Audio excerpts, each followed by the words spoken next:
Hey guys, one piece का episode number 1140 आ चुका है और ये एपिसोड भाई बहुत ज्यादा क्रेजी होने वाला है क्योंकि इस एपिसोड में भाई टोई एनिमेशन ने इतना तगड़ा एनिमेशन दिया है। एपिसोड की शुरुआत में ही देख के तुम्हें मजा आ जाएगा और एपिसोड के लास्ट में अपने डोरी और ब्रोगी की भी एंट्री होने वाली, तो समझ ही सकते हो ये एपिसोड कितना ज्यादा क्रेजी होने वाला है। तो जल्दी से इसको एक्सप्लेन करना शुरू करते हैं। अपने एपिसोड की शुरुआत होती है नेवी के बैटल शिप से, जो भाई एगेट आइलैंड पर कैनन्स को फायर करना शुरू कर देते हैं और भाई एगेट आइलैंड को पूरी तरह से डिस्ट्रॉय करना शुरू कर देते हैं। इसके बाद अपना सीन जाता है लूफी के ऊपर, जिसने बहुत ज्यादा खाना खा लिया होता है और वो एक गुब्बारे की तरह ना फूल गया होता है और इसको नेवी के सोल्जर्स चारों तरफ से घेर के खड़े होते हैं और भी गन पॉइंट करके।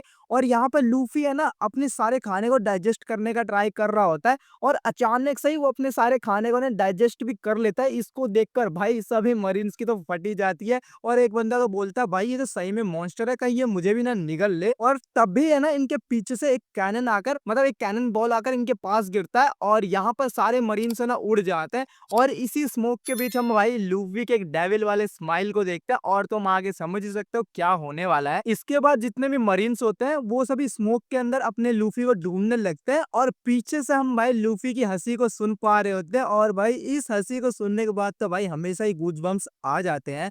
और इसकी हंसी को सुनने के बाद जितने भी अपने नेवी सोल्जर्स होते हैं वो सभी है ना सी प्रिज्म स्टोन वाले हैंडकप्स को निकाल लेते हैं ताकि वो अपने लूफी को पकड़ सके। लेकिन तभी भाई वो नोटिस करते हैं कि भाई उनका जो जमीन है, मतलब जो ग्राउंड है, वो रबरी बन चुकी है और भाई इसके कारण वो सभी के सभी जितने भी सोल्जर्स होते हैं वो अपना बैलेंस खोकर उछलने कूदने लगते हैं और गिरने पड़ने लगते हैं। और तभी इनके सामने भाई लूफी हंसते हुए आ जाता है और ये सीन भाई बहुत ज्यादा एपिक होता है। और इसके बाद वापस से सीन अपने नेवी के बैटल शिप्स पर आते हैं जो एगेट को डिस्ट्रॉय करने के लिए उसके ऊपर और भी बहुत सारे कैनन बॉल्स बरसाने लगते हैं। और इसके बाद हम वेगापंक को देखते हैं जो आसमान में देख रहा होता है बॉनी, कुआं, फ्रैंकी और एटलस को गिरते हुए, और वो तुरंत ही एटलस को कॉल करके कुछ बोलता है जो एटलस जाकर बॉनी को करने के लिए बोलती है। और नीचे सैटर्न ने भी सभी पैटिफिस्टा को ऑर्डर दे दिया होता है कुमा और बॉनी को शूट करने के लिए, पर अगले ही मोमेंट में बॉनी सभी पैटिफिस्टा को कमांड देती है कि फादर मुझे शूट मत करो, हमारी हेल्प करो यहाँ से निकलने के लिए। और इस कमांड को सुनने के बाद ही सभी पैटिफिस्टा रुक जाते हैं और मुड़कर भाई नेवी के बैटल शिप्स के ऊपर ही फायर करने लगते हैं और उनको डिस्ट्रॉय करने लगते हैं। और ये देखकर अपना वेगापंक बोलता है मुझे बस एक ही बात का डर था कि कहीं बॉनी अपने फादर के हाथों ही ना मारी जाए, इसलिए मैंने है ना सभी पैटिफिस्टा में एक प्रोग्राम को सेट करा कि अगर वर्ल्ड की सबसे बड़ी अथॉरिटी ने भी उनको कमांड दिया हो ना और पूरी वर्ल्ड जो है वो बॉनी के खिलाफ भी हो, उसका जो फादर है कुमा वो ऑलवेज उसके साथ ही रहेगा और उसी के है ना साइड रहेगा, उसकी बात मानेगा। और जैसे ही वेगापंक इतना कहता है उसके तुरंत बाद ही सैटर्न वेगापंक के पीठ के पीछे भाई अपने टांग को घुसेड़ देता है और यहाँ पर भाई वेगापंक का काम तमाम हो जाता है। लेकिन वो अभी यहाँ पर मरा नहीं होता, मतलब उसकी हालत बहुत ज्यादा खराब हो जाती है और वो बंदा ना ग्राउंड पर गिर जाता है। इसके बाद सैटर्न किजारू को ऑर्डर देता है कि कुमा और बॉनी को इमीडिएट मारने के लिए, और किजारू भी भाई सैटर्न का ऑर्डर फॉलो करते हुए निकल पड़ता है उनको मारने के लिए। पर यहाँ पर भाई सांजी बीच में इंटरफेयर करता है किजारू को अटैक को रोकने के लिए, पर भाई किजारू तो सांजी को ऐसे इग्नोर मारता जैसे कि सांजी एग्जिस्ट करता ही नहीं है और वो सीधा बॉनी और कुमा की तरफ चला जाता है उनको मारने के लिए। पर यहाँ पर सडनली भाई अपने लूफी की हंसी हमें सुनाई देती है और एक भाई जाइंट हाथ आकर, मतलब पिस्ट आकर अपने किजारू को पेल देता है भाई। और ये सीन बहुत ज्यादा मस्त होता है। और भाई यहाँ पर सबसे इंपॉर्टेंट चीज होने वाली है, लूफी ने भाई जो किजारू का मुक्का मारा है ना वो भाई बहुत दूर से मारा है भाई, यहाँ तक किजारू के पास लाइट की स्पीड है, मतलब वो लाइट की स्पीड से ट्रैवल वगैरह कर सकता है, ठीक है, लेकिन उसको पता तक नहीं चला कि लूफी है ना उसके पास पहुंचा कब और उसने उसको हिट कब करा। और भाई लूफी ने इस पंच को बहुत दूर से मारा होता है। इसके बाद सीन अपने लूफी के ऊपर जाता है जो भाई वहां पर बिल्कुल अपने फिफ्थ गियर में ना, मतलब अपने फॉर्म में उछल कूद कर रहा था जैसे भाई वो हमेशा ही करता है। और यहाँ पर वो अपने पूरे पावर को है ना पूरे आइलैंड में फ्लैक्स कर रहा होता है भाई, पूरे आइलैंड के ग्राउंड को रबर में बदल रहा होता है, ठीक है, आसपास के जो बिल्डिंग्स होते हैं उनको रबर में बदल रहा होता है, उनके ऊपर कूद फान कर रहा होता है। और यहाँ पर जो अपने सैटर्न भी होता है ना वो भी ग्राउंड को नोटिस करता है कि वो भी रबर में बदल रही है। और इसके बाद सीन वापस से अपने किजारू के ऊपर जाता है जो भाई ग्राउंड से उठकर बैठता है और भाई इसके शकल और इसे एक्सप्रेशन को देख के भाई सबको समझ में आ ही रहा होता है कि इस बंदे को यहाँ पर बिल्कुल भी फाइट करने का मूड नहीं होता। ये बंदा अंदर से पूरी तरह से टूट चुका होता है। कौन ही अपने दोस्तों को मारना चाहता होगा, पर भाई ये नेवी इतनी हरामी है कि भाई दोस्तों को ही दोस्तों से मरवा रही है। और यहाँ पर भाई किजारू को भी है ना चाहते हुए उनकी बातों को मानना पड़ रहा है। फिर सीन वापस से अपने बॉनी के ग्रुप के ऊपर आता है और बॉनी भागकर घायल पड़े हुए वेगापंक के पास जाती है और इसको देखकर सैटर्न बोलता है तुम सभी का भी है ना यही हालत होने वाला है। और तभी अचानक से हम भाई अपने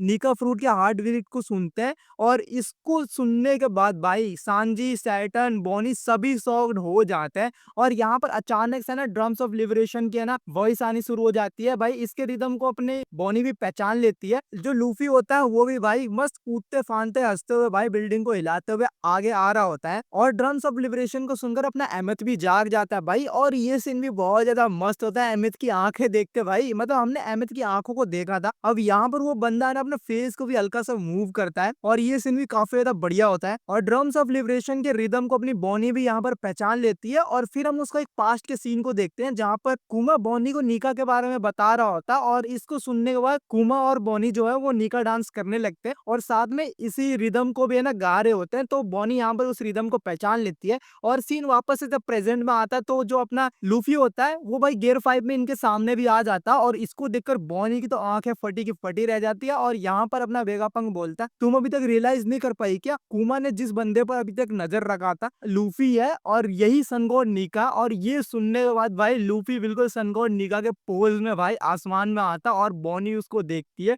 और बॉनी के आंखों में हम भाई लूफी को देख पा रहे होते हैं। और इसके बाद बॉनी क्या है ना आंखों से भाई आंसू भी आने लगते हैं। फिर बॉनी कुमा की तरफ देखकर कुमा की बातों को याद करने लगती है कि कुमा को भरोसा था कि शायद से लूफी वही बंदा है जो इस वर्ल्ड को है ना सेव कर पाएगा। और कुमा की बात यहाँ पर सही भी निकलती है कि भाई अपना लूफी सनगोड निका होता है। और इसके बाद अपना वेगापंक बोलता है कि यहाँ पर बस्टर कॉल इसलिए बुलाया गया है क्योंकि इस बंदे का मतलब सनगोड निका का बहुत सारे लोग बहुत सालों से वेट कर रहे हैं, इसलिए यहाँ पर बस्टर कॉल को बुलाया गया है। और अपने लूफी को देखने के बाद अपने सनगोड निका को देखने के बाद अपनी बॉनी यहाँ पर भाई रोने लग जाती है। और इसके बाद सीन अपना शिफ्ट होता है सी के अंदर जहां पर भाई अभी भी कुमा कह रहा हूँ सॉरी, पैटिविस्टा अपने सारे बैटल शिप्स को डिस्ट्रॉय कर ही रहे होते हैं। और अचानक से भाई हम एक शिप को देखते हैं जो भाई अपने एगेट आइलैंड की तरफ अप्रोच कर रहे होते हैं। और इस शिप को देखकर भाई हमें तो पता चल चुका है यहाँ पर किन की एंट्री होने वाली है। मतलब अपने डोरी और ब्रॉगी यहाँ पर एंट्री कर रहे हैं। और इतने बड़े शिप को देखकर जो वहां पर नेवी सोल्जर्स होते हैं उनकी फट जाती है और वो रिपोर्ट करते हैं कि हमारे तरफ एक ह्यूमंगस शिप अप्रोच कर रहा है। और जैसे ही कमांडर भाई उस ह्यूमंगस शिप को देखता है भाई उसकी तो फट ही जाती है कि ये बंदे यहाँ पर क्या कर रहे हैं, मतलब अपने जायंट्स यहाँ पर क्या कर रहे हैं। भाई मेरे को तो लगा था कि इन्होंने 100 साल पहले अपने क्रू को डिसबैंड कर दिया, तो ये बंदा यहाँ पर कर क्या रहे हैं। ठीक है, और इसके बाद जो नेवी कमांडर होता है वो इनके ऊपर है ना फायरिंग करना, मतलब कैनन बॉल जो है कैनन बॉल्स वो सब फायर करना शुरू करवा देता है। और बहुत सारे कैनन बॉल्स जाकर अपने है ना जाइंट्स के शिप पर लगता है। और भाई सच्ची बता इन कैनन बॉल से उस जाइंट के शिप को कुछ होता ही नहीं है। और दूसरी चीज भाई ये सीन इतना ज्यादा एपिक होता है भाई, इतना ज्यादा एपिक, मैं क्या ही बोलूं भाई, मजा ही आ जाता है। पूरे एपिसोड का जो मेन पीक इवेंट है ना मैं तो भाई यही बोलूंगा कि जाइंट्स की एंट्री है ना सबसे पीक था इस एपिसोड में और सबसे बढ़िया भी मुझे वही लगा। और इसके बाद डोरी और ब्रॉगी अपने जाइंट शिप से कूदकर नेवी के बैटल शिप्स के ऊपर चढ़ जाता है और नेवी के बैटल शिप्स उनके सामने इतने से हैं भाई, इतने से, और वो तुरंत ही भाई उनके ना शिप्स को डिस्ट्रॉय करने लगता है। और यहाँ पर भाई ब्रॉगी बोलता है डिस्ट्रॉय तू है कहाँ पर भाई, हम तेरे लिए ही आए हैं। और यहाँ पर ब्रॉगी बोलता है और सॉरी मतलब पहले ब्रॉगी बोलता है कि स्ट्रॉयर तू है कहाँ पर, हम तेरे लिए आए हैं। और इसके बाद डोरी बोलता है सनगोड निका। भाई मतलब यहाँ पर तुम समझ सकते हो ब्रॉगी और डोरी को लगता है कि जो लूफी है ना वही भाई सनगोड निका होने वाला है। और इन दोनों को देखकर भाई सभी नेवी की ना फट जाती है और यहीं पर अपना एपिसोड भी खत्म हो जाता है। ऑल ओवर भाई एपिसोड बहुत ज्यादा औसम था भाई। मुझे एपिसोड की शुरुआत में जो एनिमेशन था उसका कैनन फायर का और ब्लास्ट सबका भाई मुझे बहुत ज्यादा प्यारा लगा। इसको देखकर भाई जो डीमन स्लेयर का वो वाला था ना हासिरा ट्रेनिंग आर्क जिसमें लास्ट में मुजान आता है वो वाला भाई एनिमेशन याद आ गया। भाई इतना खतरनाक एनिमेशन लगा ना मुझे पहली बार वन पीस का, भाई मैं क्या ही बोलूँ, मुझे मजा आ गया भाई इसको देख के। और उसके बाद तो भाई इन्होंने काफी ज्यादा यार एपिसोड के खींच लिया, पर कोई बात नहीं। जब बॉनी ने नीका को देखा भाई, वो वाला सीन भी मुझे बहुत प्यारा लगा। और भाई यहाँ पर लूफी का लुक भी भाई बहुत मस्त था, और लास्ट में डोरी और ब्रॉगी की एंट्री भाई सबसे खतरनाक थी। और इनका सिप देख के मुझे जो मजा आया ना भाई, जो गूज बम्स आए थे उसको देखने के बाद, क्या ही बताऊं। तो भाई ऑल ओवर एपिसोड भाई बहुत ज्यादा प्यारा था। और भाई आज की वीडियो को लिए बस इतना ही। अगर आपको वीडियो पसंद आई है तो प्लीज वीडियो को लाइक करना, शेयर करना, साथ में चैनल को सब्सक्राइब कर देना। Thank you guys.